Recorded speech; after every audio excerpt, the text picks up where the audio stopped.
High in the mountains of southern Peru, on a steep ridge above a river valley, there is a wall. It is not a long wall. In fact, it is strangely short, just 6 enormous stones, standing shoulder to shoulder, facing the rising sun. Each one of those stones weighs around 50 tons. That's heavier than a fully loaded cement truck, heavier than a Boeing 737, and each was shaped, smoothed, and fitted against its neighbor so precisely that 500 years later, you still can't slide the blade of a knife into the joints between them. But here is the part that stops people in their tracks. This wall was never finished. Look closely, and you can see it. The stones are in place, but the structure around them is incomplete. Tools were set down. Blocks were left half-moved on the slope below. And then, one day, the people building this simply walked away and never came back. Today we are going to stand in front of this wall together. We are going to ask the simple questions that the guidebooks rush past. Where did these stones come from? How did anyone move them here? And why, after all that effort, did the work stop so suddenly? Get comfortable, because the closer you look at Ollantaytambo, the stranger and the more human this story becomes. Now, if you wanted to build a wall out of 50-ton stones, you would do the sensible thing. You would find the nearest source of good rock and build right beside it. Every ton you do not have to move is a ton you do not have to fight. The builders of Ollantaytambo did the opposite. The stones in this wall did not come from the ridge it stands on. They came from a quarry called Kachiqhata, and Kachiqhata is on the other side of the valley, a completely different mountain. To get a single stone from that quarry to this wall, you would have to carry it down one mountainside, across the flat valley floor, over the Urubamba River, and then back up a steep slope on the far side. A journey of roughly 6 kilometers, with a river crossing in the middle and a valley 300 meters deep to climb out of. No wheels, no cranes, no horses or oxen. There were none in the Americas. Just human beings, ropes, and an idea so ambitious it borders on the unreasonable. So hold that picture in your mind, because we are going to come back to it. 6 50-ton stones, the wrong mountain, and a finish line they never quite reached. Ollantaytambo sits about 60 kilometers from the old Inca capital of Cusco, in a place known today as the Sacred Valley. It is one of the very few towns where people still live among Inca walls, walk Inca streets, and drink from water channels their ancestors cut into the stone. The place is alive. It is not a ruin behind a rope, and the official history is not in doubt for most of the site. The Inca Empire rose in the 15th century, and at its height, became one of the largest empires on Earth, stretching thousands of miles down the spine of South America. These were extraordinary organizers, master farmers, road builders, and engineers. Much of Ollantaytambo, the terraces, the storehouses, the town itself, fits comfortably into that story. Most historians connect the grand building at Ollantaytambo to the ruler Pachacuti, who reigned in the middle of the 1400s. Under him and his successors, the Inca reshaped this valley on a breathtaking scale. So far, so settled. And the textbook explanation for the great stones runs like this: enormous teams of workers, bronze tools, stone hammers, wooden rollers, ramps, ropes, and time, patience, and muscle. Human beings doing something difficult, slowly and well. And for a great deal of Inca stonework, that explanation holds up beautifully. And there is a problem, only appears when you walk up to that one particular wall and start asking how the numbers actually add up. So let us meet the wall properly. It is known as the Wall of the Six Monoliths, and it forms the front of a structure usually called the Temple of the Sun. 6 upright stones, each one standing roughly 4 meters tall, around 13 feet, and weighing in the region of 50 tons. They are made of a rose-colored stone, a pink rhyolite that some sources also describe as andesite. In the late afternoon light, the whole wall glows a soft red. Stand a person beside them, and the scale lands. Their head barely reaches the midpoint of a single block. These are not building blocks in any ordinary sense. They are closer to standing cliffs that someone has dressed and polished by hand. Now look at how they meet. Between each giant block sits a thin, precisely cut strip of stone, a kind of vertical spacer fitted so neatly it looks almost industrial, like a seam of riveted steel. The faces of the monoliths are flat, the edges are crisp, and the joints are so tight that visitors have tried for years to push a blade, a coin, even a sheet of paper into them, and failed. Here is the honest part.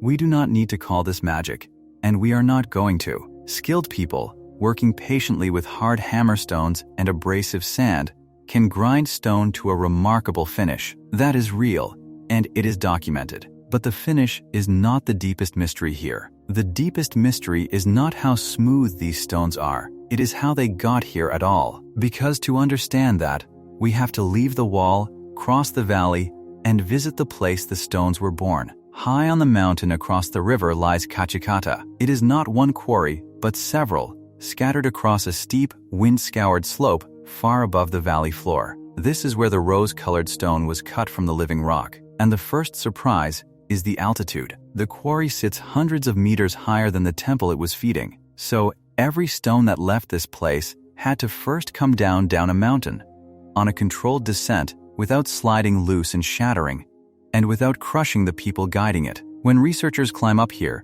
they find the whole production line frozen in place. There are blocks that have been cut free, blocks that are half cut, still attached to the bedrock, and the remains of ramps, slides, and roadways that the builders engineered to ease the giant stones down the slope. Look closely at how the stone was separated, and something interesting emerges. In many places, the builders did not simply hack the rock apart. They appear to have worked with the stone's natural weaknesses, finding lines of fracture and persuading huge, clean blocks to break away along flat plains. It is patient, intelligent quarrying, the kind of thing you only learn by doing it for generations. So the picture sharpens. These were not people stumbling onto a happy accident.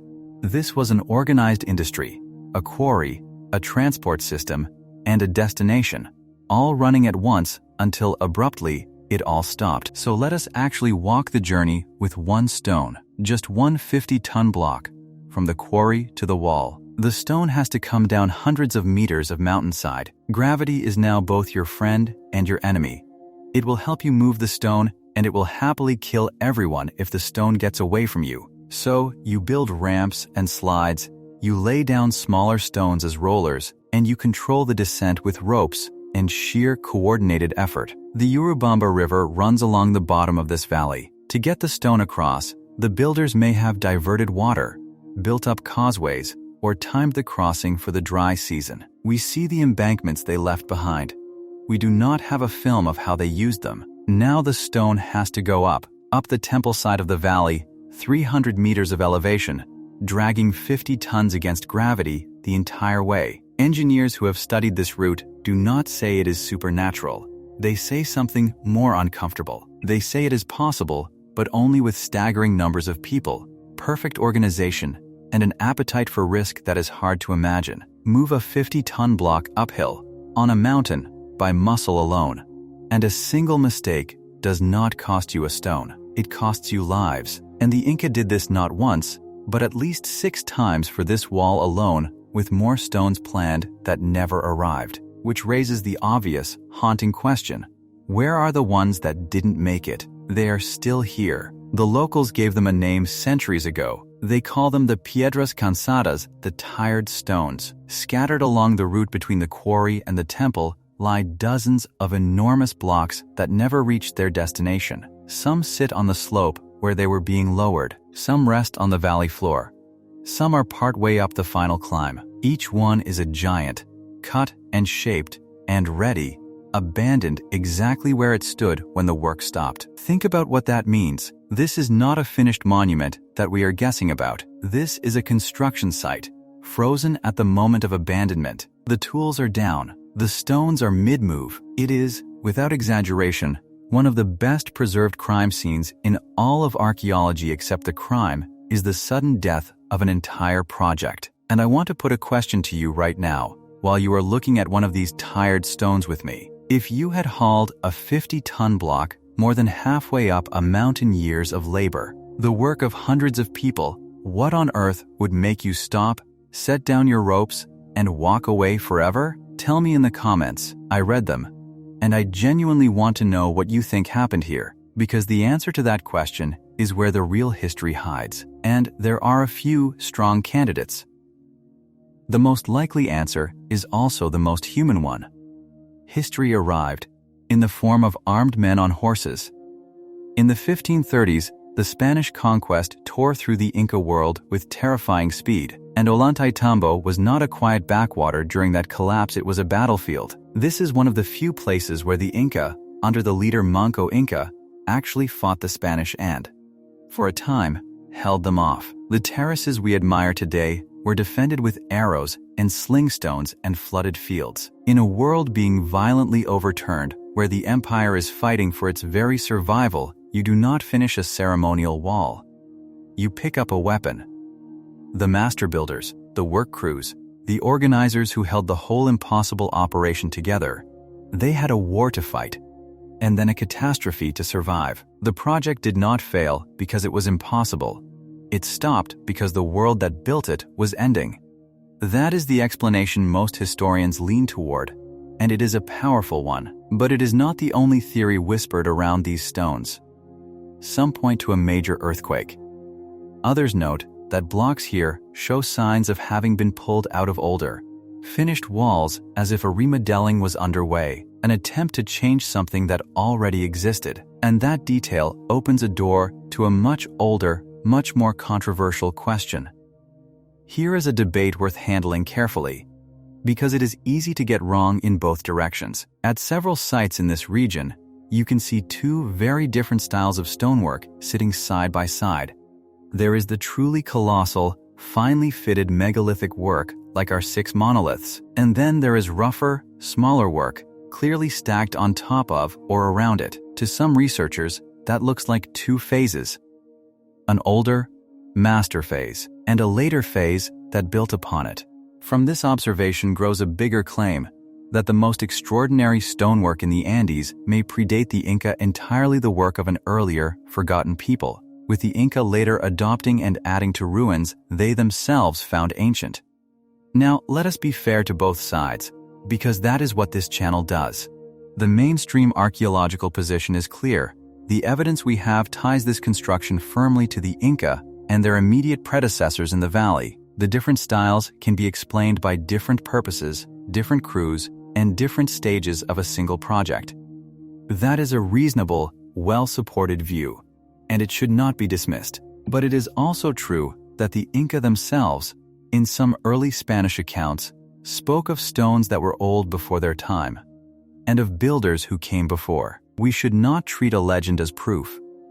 We also should not pretend the question is closed when serious, curious people still ask it. The honest answer is that the great stonework of Ollantaytambo is most likely Inca, and that the door to an older story has not been completely shut. Step back from this one valley, and Ollantaytambo stops looking like an isolated oddity. It starts looking like one verse in a song the whole ancient world seems to have been singing. A short distance away, above Cusco, stand the walls of Sacsayhuam polygonal blocks, some far heavier than ours, fitted together with the same uncanny precision and no mortar at all. The Spanish soldiers who first saw those walls wrote that they could not believe human hands had made them. Cross the ocean to Lebanon, and you reach Baalbek, where Roman temples sit on a foundation of limestone blocks weighing around 900 tons each, stones so vast that even today, moving them would test our largest machines. The Romans left detailed records of almost everything they built, yet on those foundation giants, they were strangely silent. Put them on one scale, and the perspective is striking. The standing stones of Stonehenge weigh in the region of 25 to 30 tons. Our Ollantaytambo monoliths, at around 50, are heavier than those. The largest blocks in the Great Pyramid of Giza reach about 80, and Baalbek leaves them all behind. Different continents, different centuries, peoples who, by the conventional timeline, never met, and yet the same impulse keeps surfacing, to move the unmovable, to fit it with impossible care, and to build something meant to outlast everything around it. That recurring ambition is the real wonder, not a single trick, but a shared human reach toward permanence. For a long time, this was a debate fought with measuring tapes and educated guesses. That is changing fast, and it is worth being precise about what the new tools can and cannot tell us. Across the Andes, researchers have begun using LiDAR laser scanning that can map the ground in fine detail, even seeing through dense vegetation. Again and again, these surveys reveal that the ruins we admire above ground are only part of the picture. Buried terraces, faint foundations, and forgotten structures show up under the soil, hinting that these sites were larger and more complex than the visible stones suggest. Three-dimensional scanning of the stonework itself lets us measure the precision objectively, rather than just marveling at it. And the abandoned blocks at the quarry and along the route are, in a way, the most valuable evidence of all. They are unfinished, which means they still carry the tool marks, the fracture lines, and the working surfaces that a finished, polished wall has long since lost. Here is the honest summary. None of this technology has produced a magic answer, and anyone who tells you it has is selling something. What it has done is something quieter and more important. It has confirmed that the scale and precision are real, narrowed down the likely methods, and made it harder than ever to wave the whole thing away with a lazy sentence about ropes and rollers. So after all of this, the quarry, the journey, the tired stones, the war that ended it, what is the honest answer? How did they do it? The most likely answer is not a lost super technology. It is something, in its own way, more impressive: people. Vast, organized numbers of people, led by engineers who understood their materials and their mountains better than we often give them credit for. They knew how to read a fracture line. They knew how to build a ramp, a slide, a causeway. They knew how to turn thousands of pairs of hands into a single machine. And they were willing to spend years, sometimes lifetimes, on a single wall. What we are missing is not the magic. It is the manual. The Inca did not write in the way we do. The knowledge of exactly how each stone was cut, lowered, floated, and raised lived in the minds and hands of master builders. And when their world was destroyed in a single violent generation, that manual died with them. We are not staring at an impossible object. We are staring at the silence where an instruction book used to be. That, to me, is the real payoff of Ollantaytambo. The mystery is not that aliens came, or that some vanished super race left it behind. The mystery is how completely we managed to lose the memory of something our own species clearly achieved, and how loudly these stones keep refusing to let us forget that they did it. Our grandparents were taught a tidy version of the past. Primitive peoples, slowly climbing out of the dark, with the modern world as the obvious peak of the story. The closer you look at a place like Ollantaytambo, the harder that version is to hold on to. The people who stood these stones up were not primitive. They were not lucky. They were patient, brilliant, and organized on a scale that humbles our own. They reached for something permanent on the side of a mountain, and even unfinished, even abandoned mid-sentence, what they made has outlasted empires, earthquakes, and 500 years of weather. The tired stones are still out there tonight, lying on the slope, halfway to a destination they will now never reach. And the wall they were meant to join still faces the sunrise every single morning, exactly as it was left, a question carved in rose-colored stone, waiting for anyone curious enough to come and ask it.